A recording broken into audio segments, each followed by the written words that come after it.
Good. How are you guys? If everybody's ready, we'll just go ahead and go straight into questions for Coach Kelsey.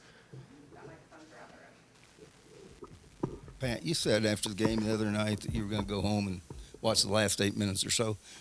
What did you see that you think you were successfully able to solve or address? Yeah, Wake was really good. They made tough shots. I think our defense could have been a little bit better. Just tighten our bolts that last 8 minutes of the game when the game was kind of out of hand, and we were up by a lot. Just got to be better in those moments. Pat, you've mentioned several times throughout the last month or so about the atmosphere of the city and the excitement and everything like that. With social media nowadays, how do you keep the guys? You know what I mean? They're going to see things. They're going to hear things. Is it a matter of just inside this building you guys don't talk about it? Or how do you keep them from not thinking about a 10-game winning streak or the hype? Well, I mean, regarding social media, I convey to them my opinion that it would be in their best interest, whether you're a college basketball player or not, turn it off. That's not happening. I got two teenage daughters and a son that doesn't have a phone yet, but you know it almost has to be surgically removed from their hand, and you could try to fight that fight if you want, but you're probably not winning it, and I'm sure I'm not going to win it with those guys there. I'd much prefer and recommend they keep blinders on and just worry what they can control and don't worry about whether it's keyboard warriors when things are going bad or a bunch of high-fivers and patter on the backers when things are going good. It's just trying to stay focused on being excellent at the next thing. That's what we concentrate on all the time. And I'm blessed and lucky to coach a group of guys that are very mature and that handled adversity in the early season with some tough losses against tough opponents and some injuries that they handled that very well when things weren't really rolling and going our way. And I felt like over the last month, since we've been playing very well and winning a bunch of games, they haven't allowed, the praise and, success to affect them in any way either. Every game is a brand new challenge. Winning games in college basketball, any coach at any level will tell you that is very, very difficult. We have a very tough opponent tomorrow at Georgia Tech, extremely dangerous, and they play very well at home. And we know we have our work cut out for us, and our guys have been really locked in on the process of preparation for them. What you just talked about, Pat, is there any concern? You're playing three teams in a row with a record of 4-24 in the conference.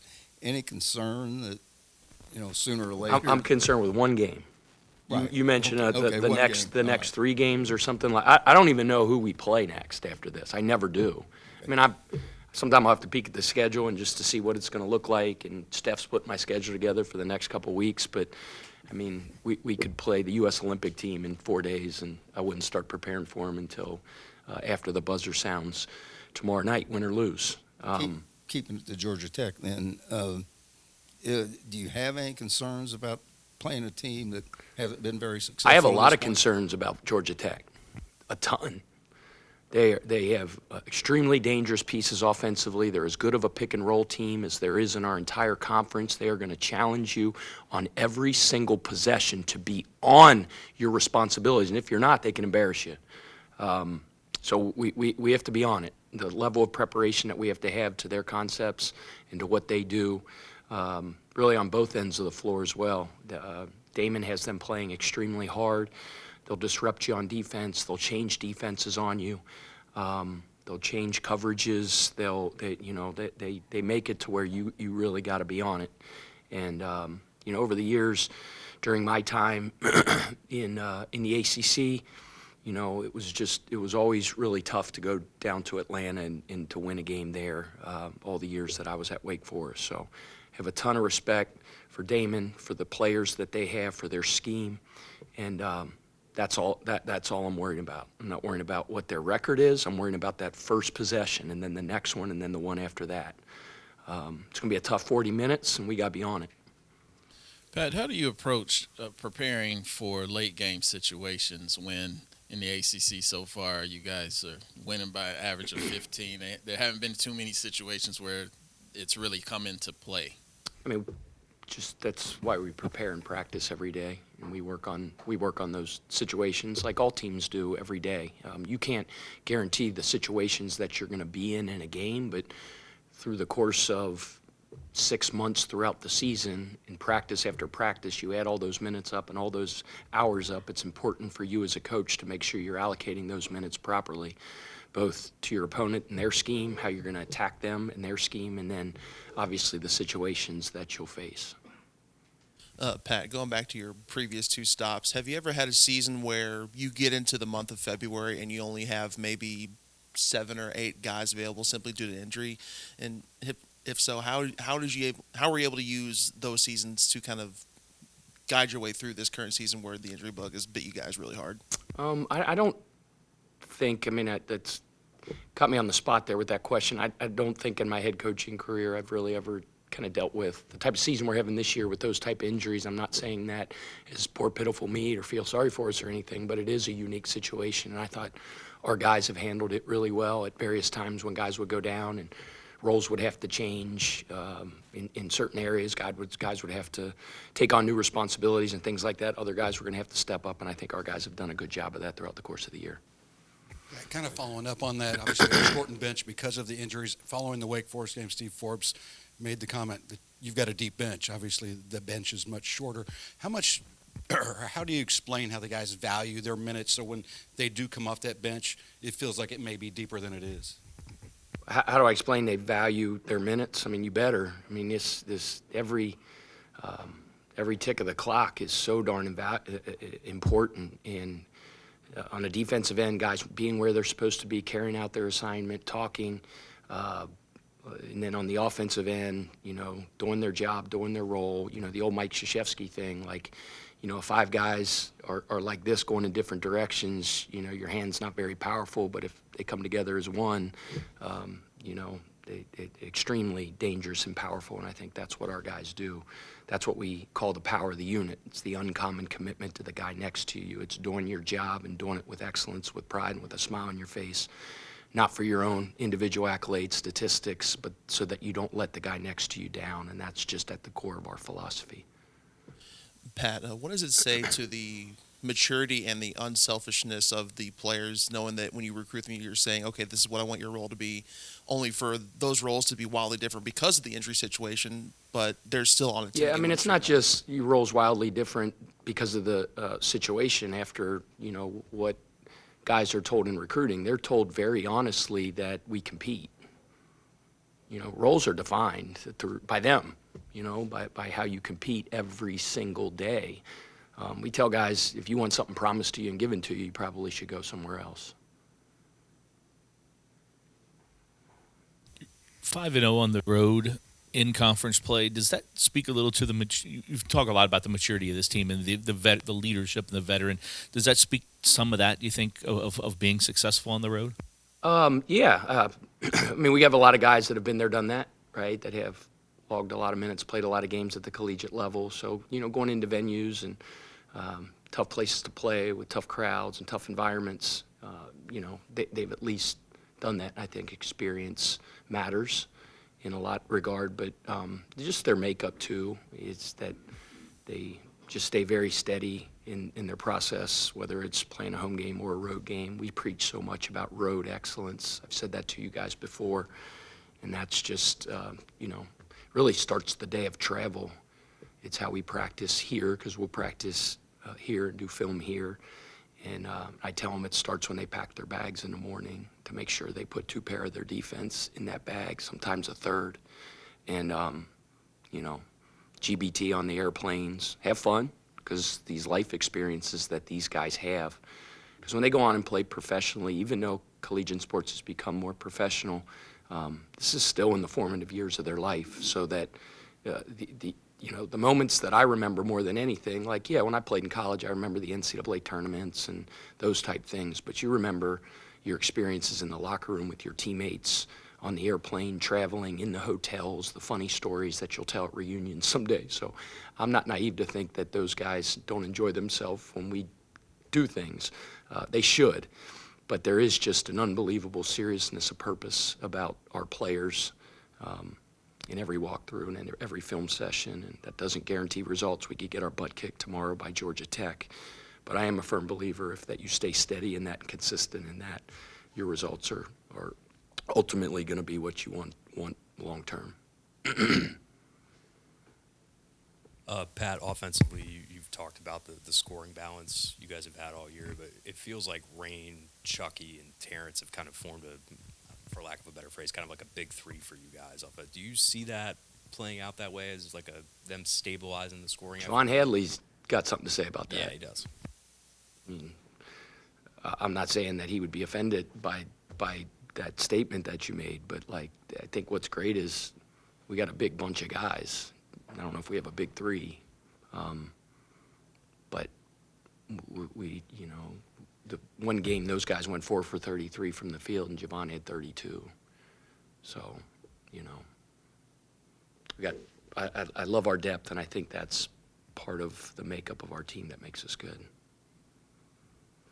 Pat, slight change of subject. I'm wondering what kind of player you were, and whether the kind of player you were informs the way you coach.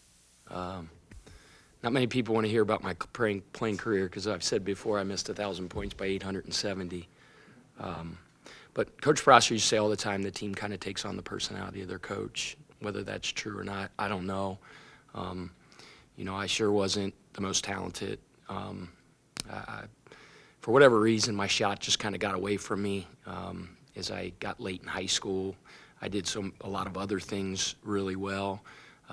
Some people could say I couldn't score in an empty gym, but I was just tried to be a bulldog on defense, try to be a catalyst off the bench and bring our team energy, fight anybody who wanted to fight, and just set the tone every day in practice for my approach and work ethic, trying to selflessly, do whatever I could to help our team win. And when it became a scout team guy, job was to memorize other teams. I took unbelievable pride in that. So that's kind of.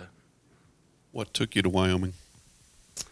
So that staff was at Miami, Ohio, and they were recruiting me as kind of a preferred walk-on at Miami, Ohio. And then they got the job at Wyoming like late May and had a ton of scholarships to fill. And,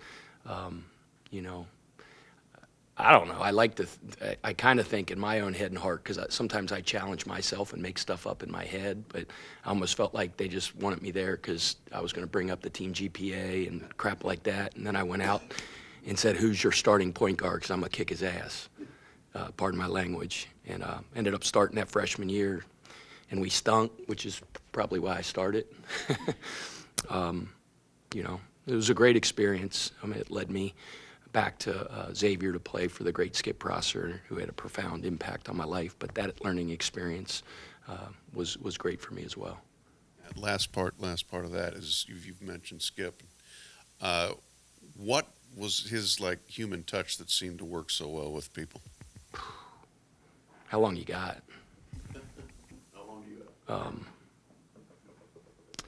Skip was a Renaissance man. He was so interesting.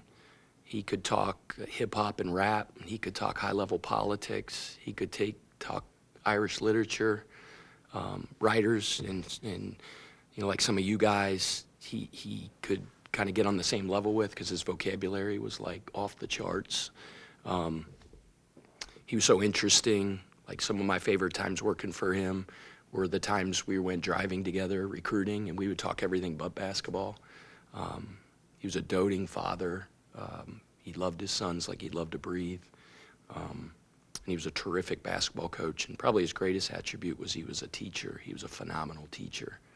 And I've said this before, but he believed that the Ralph Waldo Emerson quote that said, "Our chief want in life is someone who can make us do what we can," is what drove him most as a teacher, to push people to be the best they can be.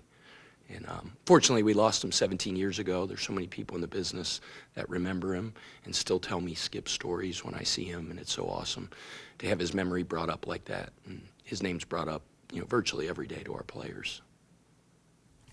Coach, you've been successful everywhere you've been so far. How hard is it to handle success? We're just trying to be great at the next thing we do. That's it. I mean, that success that we've had in the past is over, whether it's at a past program or 10 wins in a row. Doesn't guarantee we're going to win tomorrow. If we're not ready to play against Georgia Tech, we're going to get our butt kicked. Any other questions for Pat? The only other thing I want to say is I want to give a big thank you to Danny Busboom Kelly, who will always be a legend and an icon here in Louisville, one of the greatest coaches that this program's ever had. She's done such great things for the city, and it's just an unbelievable opportunity for her to go back home. Just like Louisville volleyball is one of the great programs in the history of collegiate volleyball, so is her alma mater of Nebraska, and I wish her all the luck in the world. Dan Meskey is an absolute grand slam hire. You know that when there was just not a stinking blink of the eye, and it was like, you're hired. And I think that says so much about him.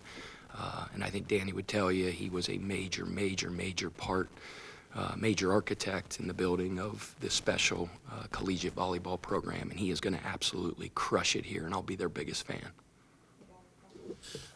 Pat, any update on Noah? Yeah, I mean, he's getting better. You know the whole story, how he tried to play through it, and it kind of really slowed up his recovery ultimately, but he's just such a dog and a warrior, and he was just knew our rotation was really short, and he was just like, Coach, I want to play. And it just set things back, and I think he's getting pretty close. I wish I could give you a more concrete update, but we want him to come back when he's ready, so we don't have any setbacks. And we're hoping it's really soon. All right, thank you.